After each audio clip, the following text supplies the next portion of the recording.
Hello and welcome, and this is my third of 7 in a series on how to build self-efficacy or self-confidence in athletics. In this session, we're going to talk about the emotional connection to self-confidence or self-efficacy. What exactly does that mean? Well, it can mean one or two things. It means that either you've had a good feeling or you have a good feeling about an upcoming event based on positive past self-efficacy. In other words, you have good anxiety. I know anxiety is many times or most of the time linked to negativity, worry, but not this particular time. This kind of anxiety is good. This is good positive anxiety. In other words, maybe a better word would be you're cognitively aroused.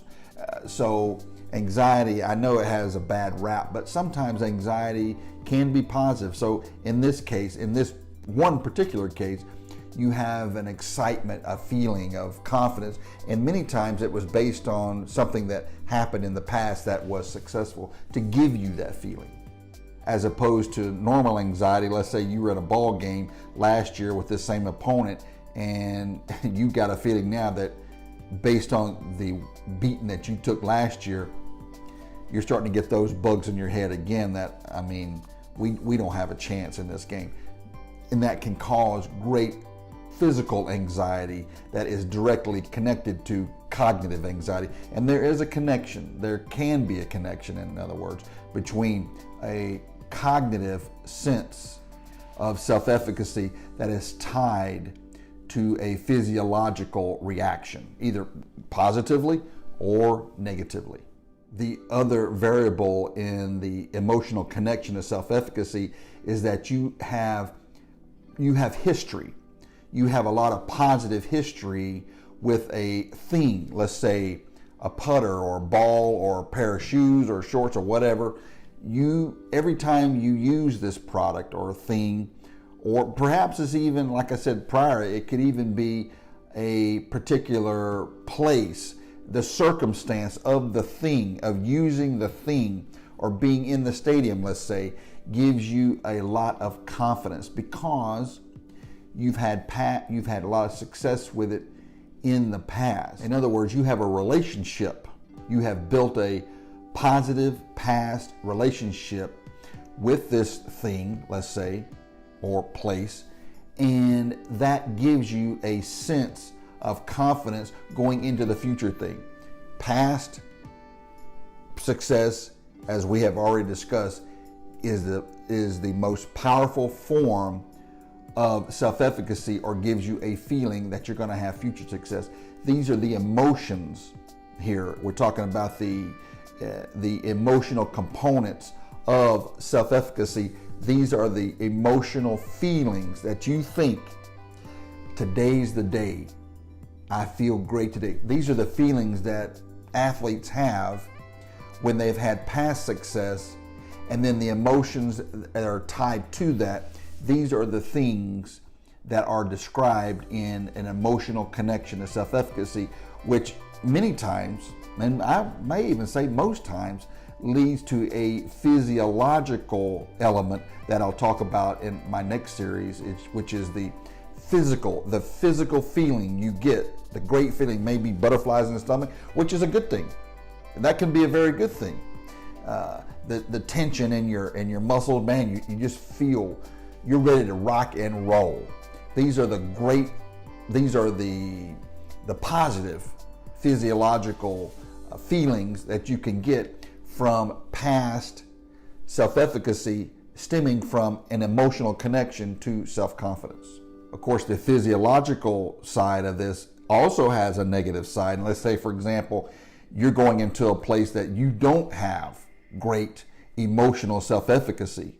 In other words, you have a negative feeling about going into this place. You have a negative feeling about these clubs you're using or the shoes that you're being forced to use or whatever. All of a sudden, heartbeat is racing, you're sweating, everything. Mind is chugging away. Physiologically, you have negatively reacted. You have detrimentally reacted to negative self-efficacy or the negative emotions that are many times present with negative anxiety, with anxiety that is certainly not positive. Let me put it to you that way. These are the physiological connections, body and mind. But in this particular segment, we're going to talk about the positive emotional connections to self-confidence, self-efficacy. So let's go into it down the rabbit hole. One of the things I mentioned is that let's say for example, a golf club, it has a history with you of success.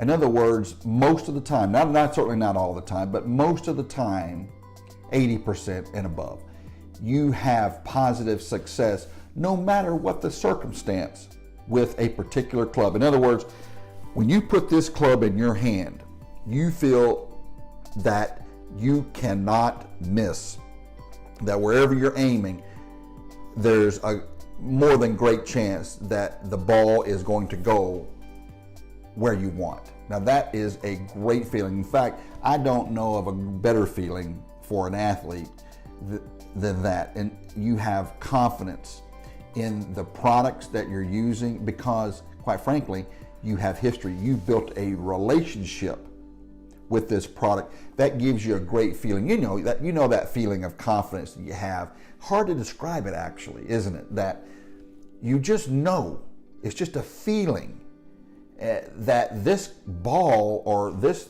wherever you are, the basketball court, you're on the equestrian field, right? You're in a track meet, you're on the hockey rink, but it's just something about this stick, or it's just something about this place, or there's just something there. It's hard to describe.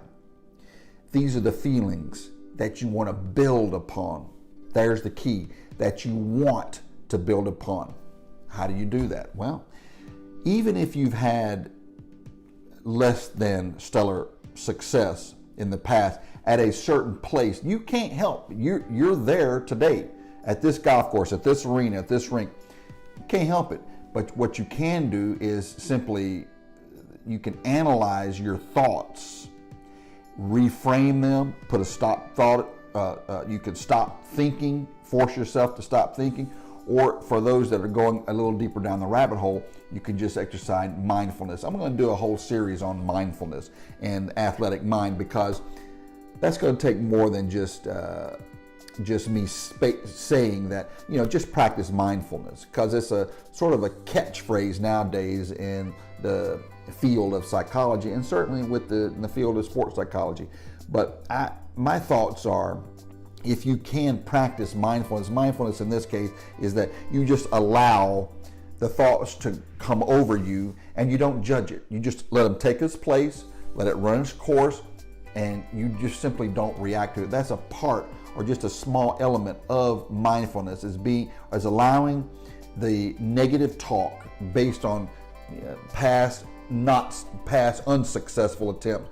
Just let it flow over your mind. Just say, hey, look, I'm not going to judge this. I'm just going to let it go, and then I'm just going to do my best. And then once those words take their course, perhaps there's some physiological reactions to it. You just don't judge it. Don't get nervous with it. You don't do anything with it.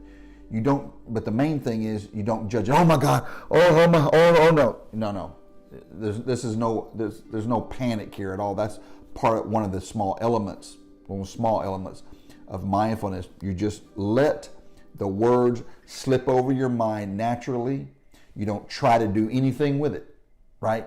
You don't do anything with the words. Just let it go. And then at a certain point in time, if they haven't stopped, you got to put the brakes on it and using mental skills training. But mindfulness training, certainly in athletics, is geared to allow the words, whatever the words are, just to flow over you without you judging them. The reason you don't want to judge them is because if you say to yourself, I got a really bad feeling about this. Well, obviously that's a negative emotional connection to self-efficacy. I got a bad feeling about this. What's that going to do? It's going to cause you great anxiety. Then you've got the connection between the emotional self-efficacy and the physical self-efficacy, right? So the negative the negative statements then could cause you tension in your body. And for most athletes, that's the last thing you want, is to be real tight, because if you're tight, you can't move and your motions won't be as fluid as they could be. Most sports that I know, you need to be as relaxed as possible to perform as best as you can. So if you judge a thing before it even happens in a negative sense, let's say in a negative sense, then that could cause you great anxiety and then lead into physical tension, something you don't want. Part of mindfulness training is to just let the words slip over your mind, let that go, and you're not judging it.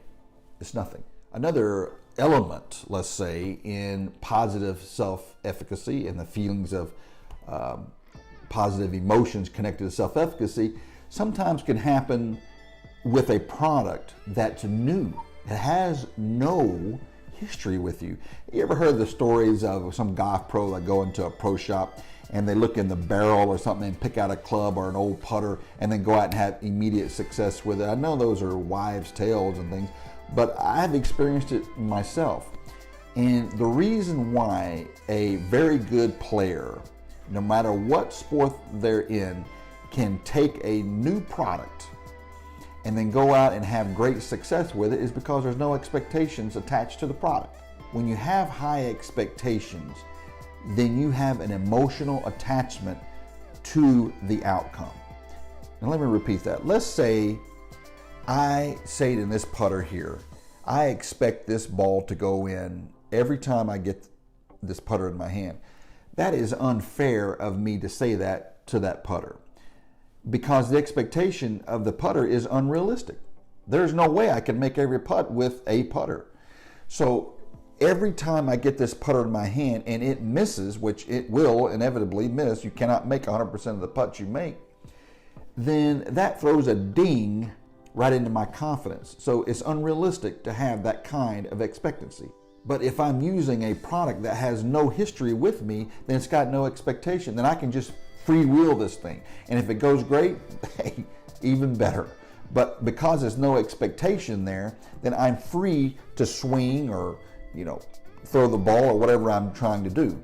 You see, I don't have any expectations on this thing. So if it fails, it's fine. It's supposed to fail.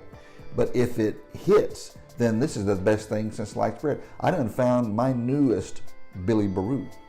But let's just say you continued on with that club, right? It had some success and you continued on with it. Now you're starting to build this relationship with this particular product. Let's say you're building a relationship with a particular place, a practice field or whatever, and you're having some success with it. You have to be mentally prepared for that product or circumstance or situation not to give you everything that you expect. If you expect 100% success, there may be some times in your performance where this thing, the situation, the circumstance is not going to give you what you want, which is success. So you have to be psychologically ready to be able to deal with that. And that's all about expectations. It'd be better if you would to just eliminate those kind of judgmental thoughts. Have the positive emotional connection to self-efficacy because of what you can do. I have been working terrifically at some great practices, and therefore I can expect to duplicate that, and I've got a good feeling and good confidence based on the feelings that I've had in practice, not because of a circumstance. See, you're letting your power go if you let other people or things, clubs or situations dictate your emotions. You've lost your power. You're giving away some of it. You're giving it to Bryant-Denny Stadium, or you're giving it to a club or whatever else. It's not the club's fault, or it's not really you're giving too much credit to the club. This is all on you. You take credit for it, but just keep yourself in check. You get this club in your hand, you got a good feeling for it, right? That's great. That's a great feeling. Now, why do you have the feeling? You see where I'm going with this? Going down the rabbit hole a little bit. That's where sports psychology is. It's the why behind the what. Why do you have the feeling that this club is so great? It's because of those practices you've been doing. It's because of the way that you're performing out on the golf course. The club, you could probably take one of these clubs and hit it out there. Really, it's the feel. See, it's what you're doing with the club. It's just that you may be attaching a lot of positive energy to a club or to a place that really is misplaced. You take the credit for it. Keep it in check though. I've got a great feeling about my swing. Yes, I've got a great feeling about my swing. Why do you have such a great feeling about your swing? Because my practice sessions have been going awesome. My practice sessions have been going awesome. And therefore, because I've had good past self-efficacy in practice, then I can expect a little bit of expectation to come over in my practice round. And then I take those swing thoughts, those positive swing thoughts that have effectively moved a ball from point A to point B over there, I move them over here. I don't judge trees, grass, or water. I just simply look at where I want to go, swing the golf club like I did over there, using visualization to block out anything else. And then if I have success here on the practice round, then there's no reason I can't have the same success in the tournament round. Well, wait a minute now. There's 10,000 people around watching you. Yes, there is. And if I give them my power, then that's on me, because the club has got nothing to do with it. I can have the same club in my hand, feel nervous, let the anxiety physiologically and detrimentally affect me, and then what happens to this club that I've had 100% efficacy at, or positive self-efficacy in the past? What happens to my confidence in that club? It's gone. So the best thing to do is just keep it in perspective. Whether there's one player watching you or 10,000 players watching you or 10,000 spectators watching you, it doesn't matter. Or at least, hopefully, you can get to a place where it doesn't matter. Because if you think that they really care about what you do, you're wrong. They don't care. They're just here for the show, right? What difference does it make? They don't really, and as far as your opponents are concerned, they could care less what you do. They are focused on their game. They don't care what you're doing. They're just looking to be looking. So really, you're thinking that, if this is what you're thinking now, is that you don't want to let your teammates down or all these fans or make a fool of yourself. It's really not warranted, because no one really cares. Not really. You've gone from the driving range to the practice round, striking the ball or throwing the ball or whatever sport that you do successfully. You've done that.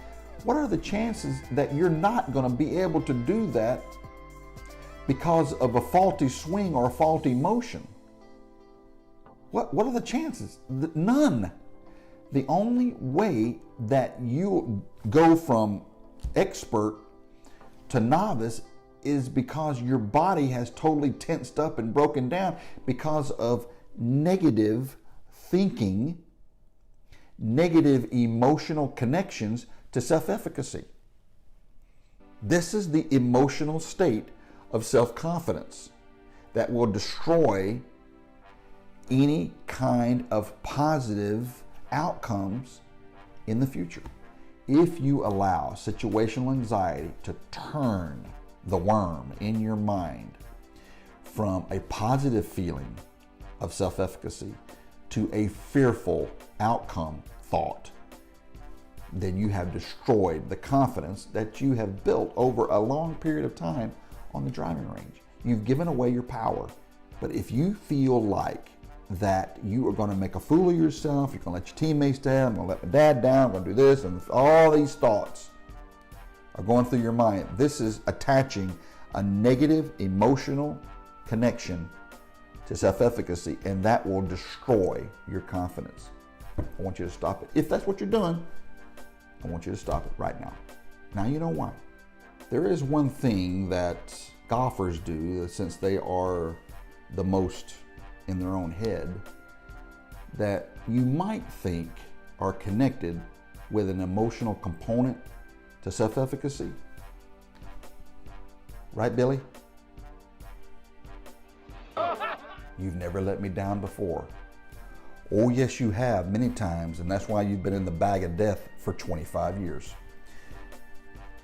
It's called superstition. And athletes, baseball players, golf, lots of athletes are steeped in superstition. Total mental. It's got nothing to do with performance unless it has everything to do with performance, right? It's the club, it's the ball, it's this, it's that, it's whatever it is. If an athlete has it in their mind that they cannot succeed because of a certain ball, club, or pair of cleats or jock that they're wearing, then they have attached the success to that thing.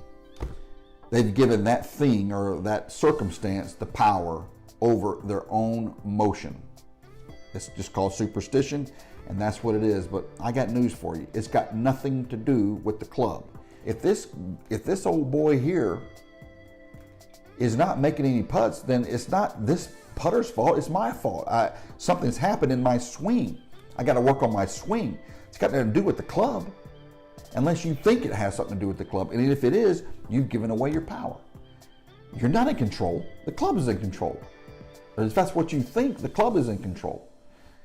I'm sorry, Billy, you're going back in the bag of death.